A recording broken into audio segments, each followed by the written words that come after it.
Hi there, I'm your host, Gary Axelbank, and welcome to In the District. In 2013, at the age of 25, our guest became New York City's youngest elected official and the first openly LGBTQ person elected to office in the Bronx. He served in City Council District 15 for 7 years, and in 2020 was elected as the first openly gay Afro-Latino Congress member, serving New York's 15th Congressional District, which is the only Bronx Congressional District. So please join me in welcoming Congressman Richie Torres to In the District at BronxNet's Media and Technology Studios in the South Bronx. Nice to have you with us, Congressman. Always an honor. Let's just get right into it. We have so much to talk about. What was the process like for what the president called one big, beautiful bill? Charles Schumer, I think yesterday, said it was the ugly bill, but that is the budget bill that was approved by the House by one slim vote. I heard it was negotiated all night. We were voting all night, and we did not finish voting until like 6:30 or 7 o'clock in the morning. That's rather unusual, I would guess. It's highly unusual. And, I have to say, in my 2 decades in public office, it is the single worst piece of legislation that I've ever seen. The reconciliation bill would defund healthcare and food more than $1 trillion in order to provide more than $1 trillion in tax cuts for the top 1%. And keep in mind, the top 1% has more than 10 times more wealth than the bottom 50%. And so I cannot think of a more egregious misplacement of priorities. It makes severe cuts to SNAP, food assistance, to Medicaid. And there's no county in America that has a greater stake in Medicaid than the Bronx. Like New York 15 has the highest rate of Medicaid enrollment in the country. 67% of my district is enrolled in Medicaid. And Medicaid is not only health insurance for the lowest income, but increasingly it's become long-term care for the elderly, the disabled, and the chronically ill.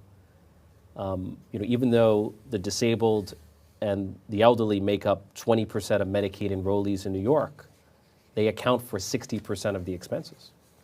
And so make no mistake, an attack on Medicaid is an attack on the elderly and the disabled and the most vulnerable people in our society. The vote passed by, we were just talking about this before the show, the vote passed by one single vote. 2 Republicans voted against it. The sense was that there were more who would have. Do you get the sense that they were threatened, that there was real pressure, that if they didn't, then all of a sudden they'd be challenged in their, their next election, et cetera? Look, I've never seen a political figure who has as much control over a political party as Donald Trump has over the Republican Party. The Republican Party is no longer a normal, traditional political party. It's become a cult of personality around Donald Trump. And there are so-called moderate Republicans who live in fear of a primary challenge and will do whatever Donald Trump tells them. I mean, you had moderate Republicans in states like New York who voted to eviscerate Medicaid, knowing that New York State receives $50 billion from the federal government. We're going to be hit the hardest by the savage attack on the social safety net. The Times reported that analysis by the CBO, the Congressional Budget Office, concluded that millions, as you've talked about, could lose food stamp benefits, et cetera, et cetera. It hits the Bronx particularly hard because we use more Medicaid than anybody else. Do you feel like the Bronx, and you maybe personally, are targeted? Do you think that they say, you know what, that's the core of what we want to stop? I don't want to over-exaggerate that, but I'm just curious, are you, in a way, feel singled out in these kinds of processes where your constituents feel it the worst and feel the hit the hardest? There's no place that has been more underserved in America than the Bronx. When America sneezes, the Bronx gets the flu. It always has been. And hopefully one day it will change, but 13.7 million Americans are going to lose their health care under Donald Trump and congressional Republicans. The reconciliation bill is a $715 billion attack on Medicaid. And there's not a single hospital in the Bronx that could survive draconian cuts to Medicaid. Almost every hospital in the Bronx is either in the red or teetering on the brink. And keep in mind, it's not only about the lives of people, it's also about the livelihoods of those who are employed by hospitals that depend heavily on Medicaid. The largest employer in the Bronx is the Montefiore Health System, which employs tens of thousands of people. And as an industry, it is our largest It's employer. 20% of our economy, depends heavily on Medicaid, and it is often the case that in most rural and urban counties in America, the largest employer is the healthcare provider. The Senate has to approve it. Now, as I understand from what I've read, there are conservative Republicans who don't like this bill. Yeah. So are you concerned that if, in fact, that carries the day in the Senate, the bill will continue to go, rather than in the direction you and other Democrats would like, but even further in the other direction? Look, I worry it could get worse, and the stakes are a matter of life and death. I mean, I have constituents who depend on Medicaid for their survival. I spoke to a woman named Phyllis Lombardi who has a son that has severe autism. And at first, her son had no Medicaid. So she had to spend all of her retirement funds and sell her home in order to get her son the care he needed. And finally, when he received Medicaid, it was a game changer, right? She would have been bankrupt were it not for Medicaid and the stability it brought her and her family. Or I have a constituent here in the Bronx, Jose Hernandez, who became paralyzed in his teenage years.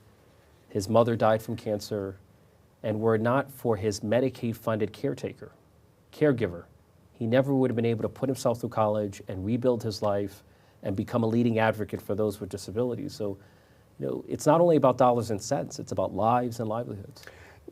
So that really leads into what my next question was going to be. What happens? I mean, we'll wait and see what the Senate does, and we'll wait and see what happens. So then let's just say this actually goes through. People are just left out. They pick up the phone, they go to the doctor, and they try to get served, and it's not there. In other words, I'm trying to visualize what it will look like, what the healthcare world will look like if, in fact, this goes all the way through. It means less funding for our hospitals, less funding for our nursing homes, less funding for home care, less funding for assisted living, fewer physicians to care for people, longer waiting list. You're going to have a much more under-resourced social safety net than we even do now in the Bronx. And then, I'm just trying to extrapolate further out. So then ultimately, people either are less healthy, they are poorer, you may fill up shelters and the homeless situation expands. I mean, to me, that would be the next steps if, in fact, this becomes reality.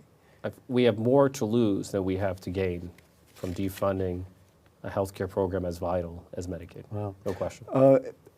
Anything to talk about changing it, or now it's wait and see what the Senate does and go from there? Look, we're depending on our Senate Democratic colleagues to do everything they can to derail the bill. I would like to hear more, but I understand you're at your wit's end over it, really.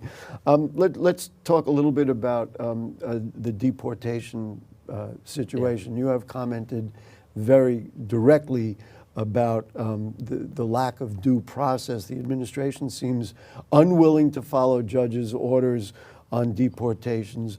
What can be done to address the lack of adherence to those orders, or even simply respecting the judicial branch, which of course is an equal branch of government? Are we in for a constitutional crisis? Can they simply ignore judges' orders at this point? What happens? We are in the midst of a constitutional crisis. Of all the abuses of the Trump presidency, none is a greater threat to individual freedom than his frontal assault on due process. And without due process, what is to stop the Trump administration from labeling any one of us a non-citizen gang member and abducting us in the dead of night and then sending us to a torture chamber in El Salvador?